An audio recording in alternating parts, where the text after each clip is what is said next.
How's it going, guys? It is Phoenix here, and we are here with Phoenix Wright Ace Attorney Trilogy. We are going to play every single game, upload an episode every single day until I've beaten it all. And then we will move on to the next game and then the next game. And I hope I am consistent on this, and you guys can hold me to this in the comment section. But without further ado, let's go ahead and get right into it. I actually recorded the first part of this already. As you can see, like I already, got to episode 2, but it's okay because it was terrible and my audio was trash. So we're going to do this again because it was perfect. I voice acted all the characters. I'm not a voice actor, but I'm going to try to make this as believable as possible. Actually, I'm going to do it even better this time. Boom. Alrighty. If you don't know anything about Ace Attorney, it's great. Damn it. Why me? I can't get caught. Not like this. I've got to find someone to pin this on. Someone like him. Yeah. I'll make it look like he did it. August 3rd, 9:47 a.m. District Court, Defendant Lobby number 2. Boy, am I nervous. Right? Oh, hiya, Chief. Whew. I'm glad I made it on time. Well, I have to say, Phoenix, I'm impressed. Not everyone takes on a murder trial right off the bat like this. It says a lot about you, and your client as well. Thanks. Actually, it's because I owe him a favor. Favor? You mean you knew the defendant before this case? Yeah. Actually, I kind of owe my current job to him. He's one of the reasons I became an attorney. Well, it's news to me. I want to help him out any way I can. I just really want to help him. I owe him that much. It's over. My life. Everything, it's over. Huh?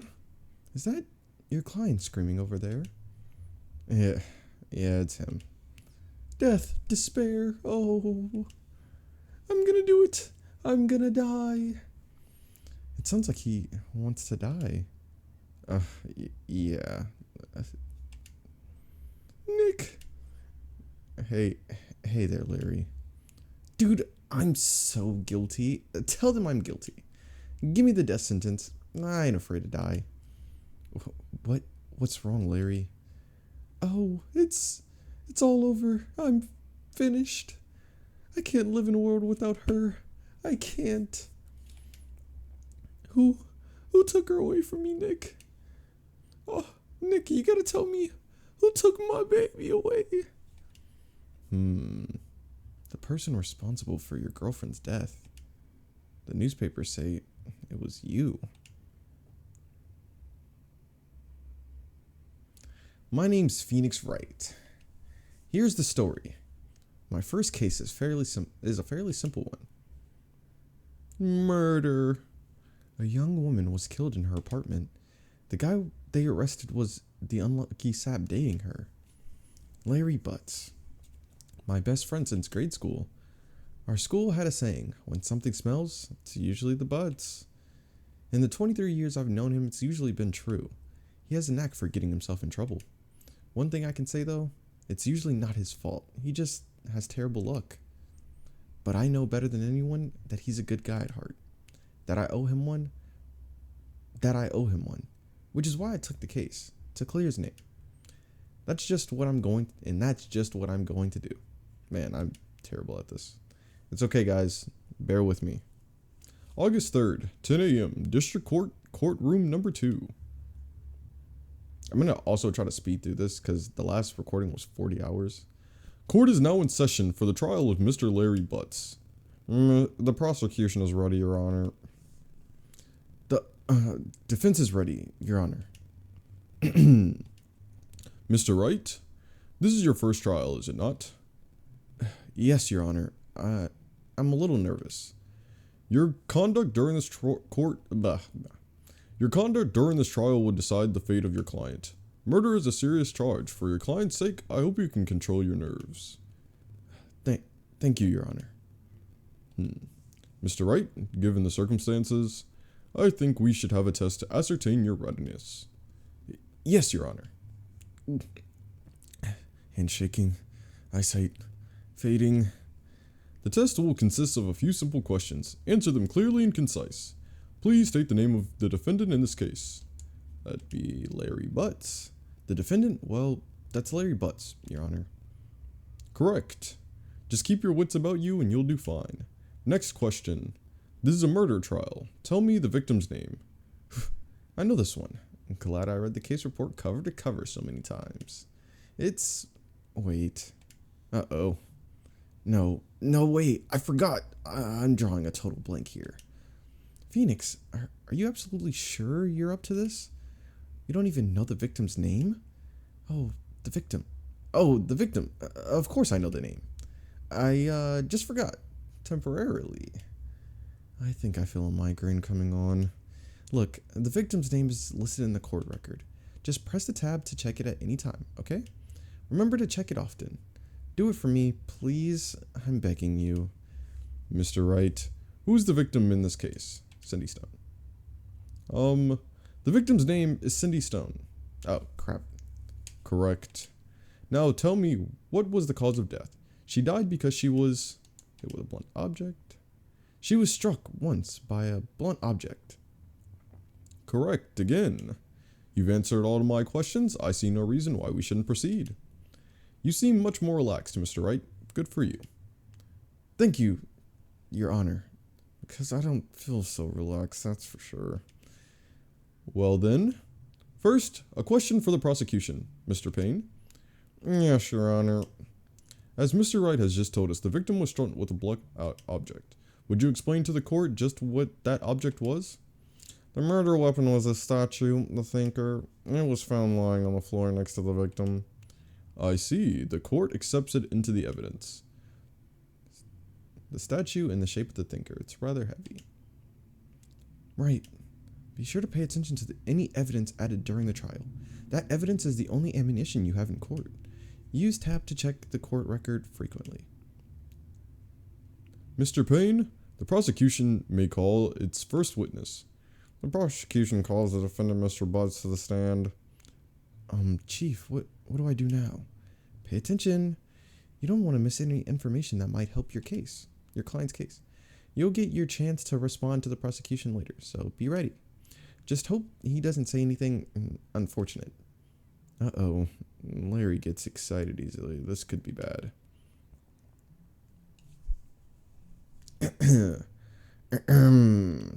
Mr. Butts, is it true that the victim had recently dumped you?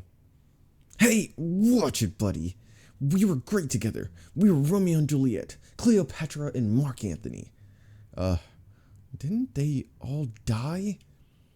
I wasn't dumped. She just wasn't taking any of my phone calls or seeing me. Ever. What's it to you anyway? Mr. Butts, might you describe generally what we mean by dumped? In fact, she had completely abandoned you and was seeing other men. She had just returned from overseas with one of them the day before the murder. What do you mean, one of them? Lies. All of it. Lies. I don't believe a word of it. Your Honor, the victim's passport. According to this, she was in Paris until the day before she died. Passport added to the court record. The victim apparently arrived home from Paris on July 30th, the day before the murder. Indeed. She appears to have returned the day before the murder. Dude, no way. The victim was a model, but she did not have large income.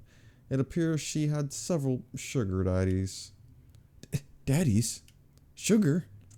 Yes, older men who gave her money and gifts.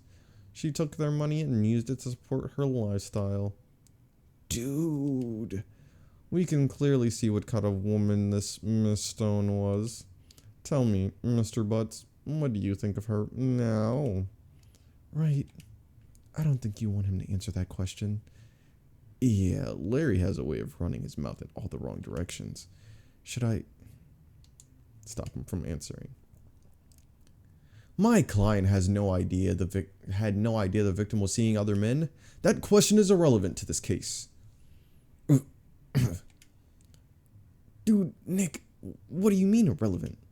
That cheating she-dog. I'm gonna die. I'm just gonna drop dead. Yeah, and when I meet her in real life, I'm gonna get to the bottom of it. Wait, what? Let's continue with the trial, shall Let's continue with the trial, shall we? I believe the accused motive is clear to everyone. Yes, quite. Oh boy, this is not looking good. Next question. You weren't the victim's... You went to the victim's apartment on the day of the murder, did you not? Well, did you or did you not? Well, maybe I did. Maybe I didn't. Uh-oh, he went. What do I do? I'll have him answer honestly. I know. I'll send him a signal. Tell the truth.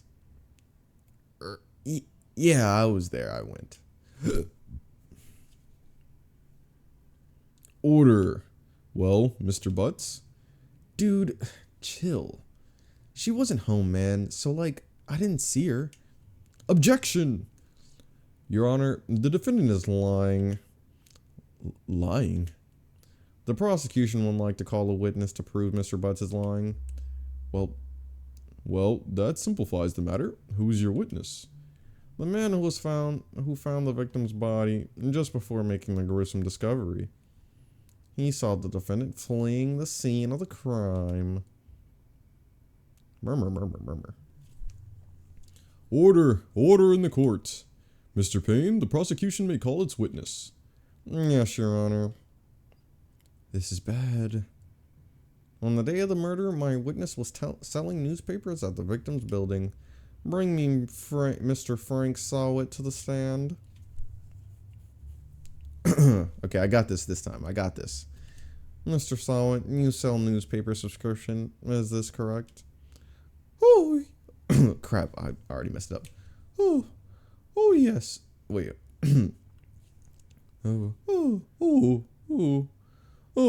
yes. Newspapers, yes. Mr. Sawit, you may proceed with your testimony. Please tell the court what you saw on the day of the murder.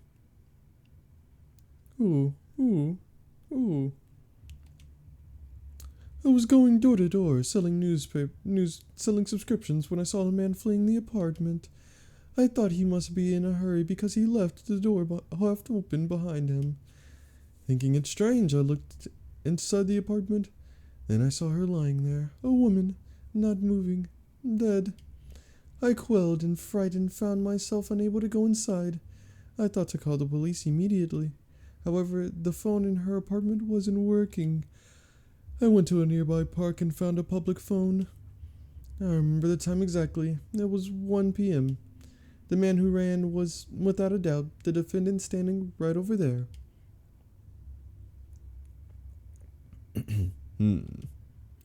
Larry, why didn't you tell the truth?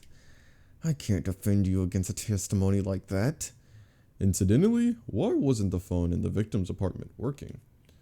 Your Honor, at the time of the murder, there was a blackout in the building.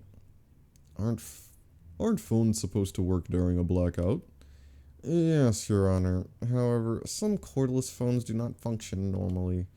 The phone that Mr. Sawit used was one of those. Your Honor, I have a record of the blackout for your perusal. The blackout record added to the court. Electricity to Miss Stone's building was out from noon to 6 p.m. on the day of the crime. Now, Mr. Wright. Yes, Your Honor.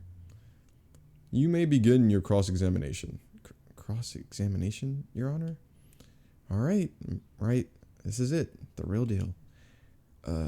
What exactly am I supposed to do? Why, you exposed the lies in the testimony the witness just gave. Lies? What? He was lying? Your client is innocent, right? Then that witness must have lied in his testimony. Or is your client really guilty? How do I prove he's not? You hold the key. It's in the evidence. Compare the witness's testimony to the evidence at hand. There's bound to be a contradiction in there. First, find contradictions between the court records and the witness's testimony. Then, once you've found the contradicting evidence, present it and rub it in the witness's face. Okay. Open the court records with tab, then point out contradictions in the testimony.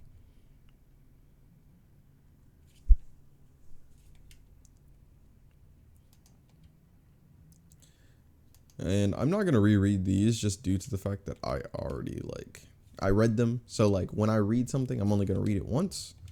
And then I'm going to, go ahead and present the evidence. But she was dead already. Objection!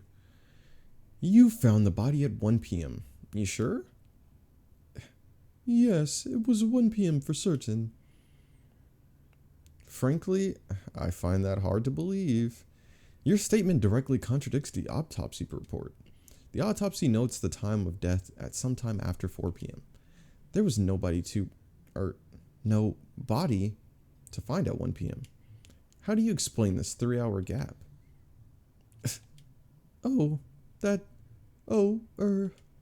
Objection! This is a trivial. The witness merely forgot the time. After his testimony, I find that hard to believe. Mr. Sawit, why were you certain that you found the body at 1 p.m.? That's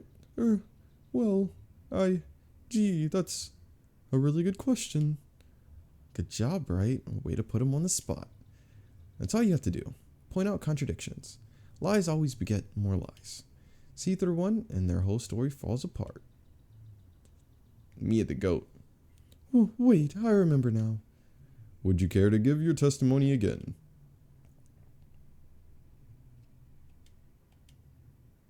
And I'm about to expose him again. You see, when I found the body, I heard the time. There was a voice saying the time. It was probably coming from the television. Oh, but it was 3 hours off, wasn't it? Guess the victim must have been watching a video or taped program. That's why I thought it was 1 p.m.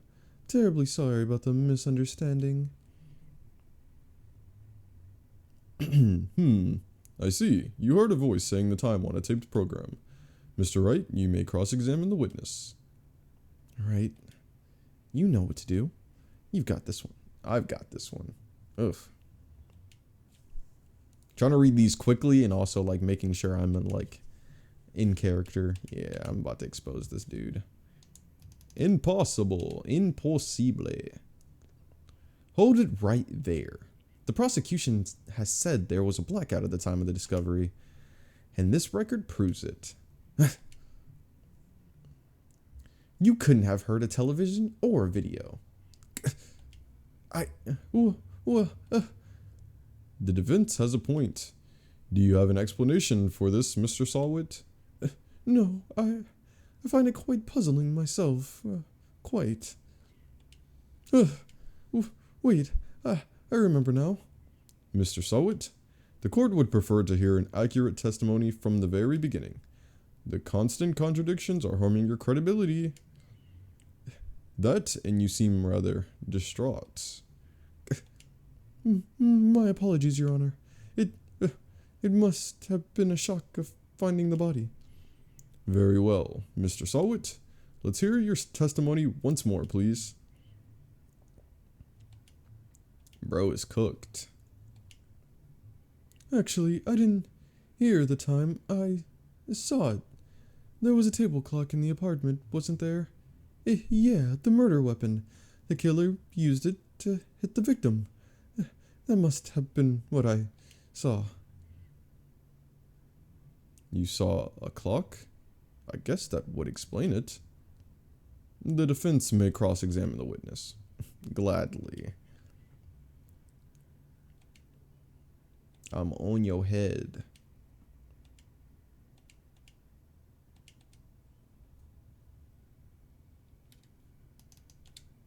Objection! Wait just a moment. The murder weapon wasn't a clock. It was a statue. Now, how is this supposed to be a clock? What? You with your objections and your evidence. Just who do you think you are? Just answer the question, Mr. Sawit. Hey, I saw it there, okay? That's a clock. Your Honor, if I may. Yes, Mr. Payne? As the witness stated, this statue is indeed a clock. The neck is a switch. You just tilt it and it says the time out loud. As it doesn't look like a clock, I submitted it as a statue. My apologies. I see. So the murder weapon was a table clock after all. Well, Mr. Wright, it appears that the witness testimony was correct. This is a clock.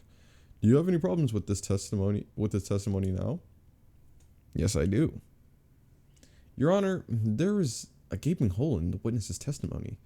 The only way he could have known the weapon was a clock is to hold it in his hands. Yet the witness testified that he never entered the apartment. Clearly a contradiction. Indeed. The witness knew it was a clock because he went into the apartment. You're lying. You were inside the apartment on the day of the murder. Oh yeah, prove it. Prove I went in there. I'll do better than that. I can prove you were the one who killed her. You struck her with the clock and the shock of the blow triggered the clock's voice. That was the sound you heard. Murmur, murmur, murmur, murmur, murmur. Order. Order in the court. Intriguing. Please continue, Mr. Wright. Yes, Your Honor. Mr. Sawit, the sound must have left quite an impression on you. Understandable, since the murder weapon just spoke as you hit the victim. That voice was burned into your mind. That's why you were so certain about the time. Objection. What's the meaning of this? This is all baseless conjecture. Baseless? Just look at the witness's face.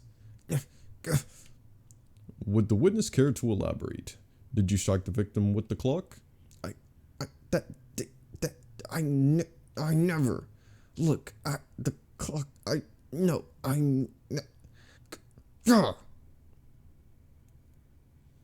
Shut up. I hate you. It was him, I tell you. I saw him. He killed her and he should burn. Give him death. Murmur. Order in the court, I say. Your Honor, a moment, please. There isn't a shred of evidence supporting the defense's claim. Mr. Wright? Your Honor. You claim the sound the witness heard came from the clock. Do you have any evidence? The whole case is riding on this. I better think it through carefully. Your Honor, the sound Mr. Sawit heard was definitely this clock. A fact which is clear if you simply try sounding the clock. Let's sound the clock now here in this court. Your Honor, may I have the clock? I ask the court to listen very carefully. Beep. I think it's 8:25. That certainly is a strange way to announce the time. Well, he is the thinker, after all. So, we've heard the clock. What are your conclusions, Mr. Wright? Mr. Payne, can you tell me what time it is now? It's 11:25. As you can see, this clock is exactly 3 hours slow, precisely the discrepancy between Mr. Sawit heard and the actual time of death. So, Mr. Sawit, try to talk your way out of this one. You forgot one thing. Uh-oh. What's he talking about now? While it may seem like that clock is running 3 hours slow, it proves nothing. How do you know it was running 3 hours slow on the day of the murder? If you can't prove that, you don't have a case. He's right. How am I going to prove that? Damn it, I was so close. Mr. Wright, it seems you lack the critical evidence to support your claim. Yes, Your Honor. It means I cannot let you indict the witness. Unfortunately, This ends the cross-examination of Mr. Frank Sawit. I come all the way down here to testify, and look what happens. You treat me like a criminal. A criminal. You lawyers are all slime. I almost had him. Sorry, Larry, I failed you. There's nothing I can do about it now. Not so fast, Mr. Sawit. Chief, listen up, right? Don't throw this one away. Not like this. Think. But Chief, it's over. Did I turn the sound back on? Watch, I did it. It's fine. You guys get to hear my beautiful voice. That's all that matters. Anyway. I can't prove the clock was slow the day of the murder. Nobody can prove that. Well, yes. But that doesn't mean you can't still win. Try thinking out of the box. Don't waste time doubting the facts. Assume the clock was 3 hours slow, and think it through. Ask yourself, why was the clock 3 hours slow? Figure out the reason and you'll have your proof. Right? Right? Can you think of the reason why the clock would be 3 hours slow? Yes, I can. Wait! Maybe I can prove it. You must have evidence somewhere that can prove it, right? Find it and let him have it. Well, Mr. Wright, you say the clock was already running slow on the day of the murder. Have you found evidence to support this claim? Of course. There's a piece of evidence that there's a piece of evidence in the court record that can prove my claim beyond a doubt. Tough words. Let's see you pull this one off. Let's see this evidence that proves why the clock was running slow. The victim had just returned from home from abroad the day of the murder. As we all know, the time difference between here and Paris is 9 hours. When it's 4 p.m. here, it's 1 a.m. there. The clock wasn't 3 hours slow, it was 9 hours fast. The victim hadn't reset her clock since returning home. That's why the time you heard when you struck her dead in the apartment was wrong. Proof enough for you, Mr. Sawit? Or should I say, Mr. Did It?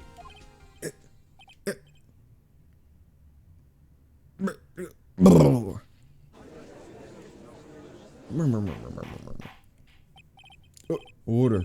Order and order, I say.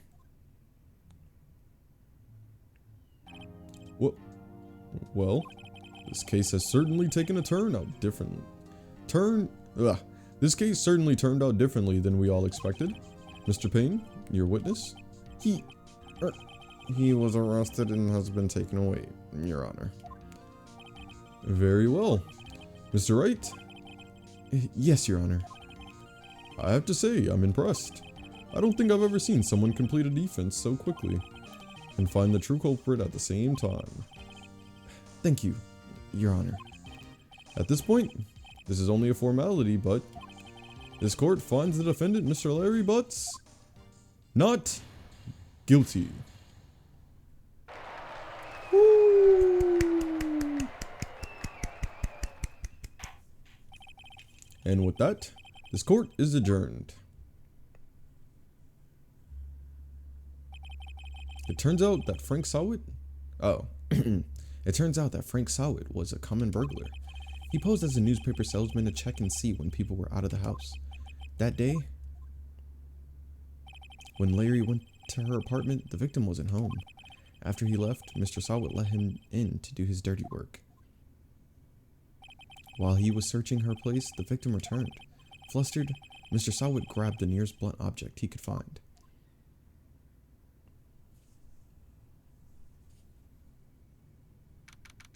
August 3rd, 2:32 p.m. District Court, Defendant Lobby Number 2. Whew. I still can't believe we won. Right. Good job in there. Congratulations. Thanks, Chief. I owe it all to you. Not at all, not at all. You fought your own battles in there. It's been a while since I've seen a trial end on such a satisfying note. I've never seen the Chief looking this happy. If she's this glad, imagine how Larry must feel. My life is over. Larry, you're supposed to be happy. What's wrong now? Oh, Nick. Don't worry about me. I'll be dead and gone soon. Good. Wait. No, I mean bad. Bad. Larry, you're innocent. The case is closed. But my Cindy Wendy's gone, man. Gone forever. Larry, she was at... Nah, never mind. Congratulations, Harry. Harry? Yes, you. I can practically see the headlines now. Harry Butts. Innocent. Thanks. I really owe you one. I won't forget this, ever. Let's celebrate. Dinner? Movie? My treat. Oh, no, I couldn't. Hey, I was the one who got you off the hook. Oh, hey. Here, take this. It's a present. A present for me? Wait, wasn't this the evidence that... Actually, I made this clock for her. I made one for her and one for me. Really? You made this? Well, thank you. I'll keep it as a memento. Yo, Nick, can you believe it? I was so into that chick, and she was just playing me for a fool. Don't that make you wanna just cry? Larry, are you so sure? Excuse me? I think she thought quite a lot of you in her own way.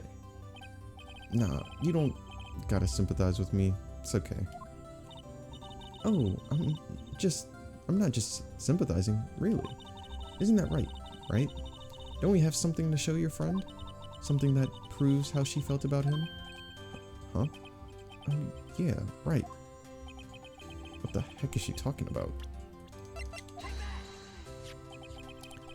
Check this out, Larry. Proof positive you weren't just some chump to her. Huh? What about that clock? This is the clock you made for her, Larry. And she took it with her when she traveled. Whatever, she probably just needed a clock, that's all. You think so? It's a pretty heavy clock to take traveling. Well, make of it what you will. Hey Nick, I'm glad I asked you to be my lawyer. Really, I am. Thanks. Hope that made him feel a little better.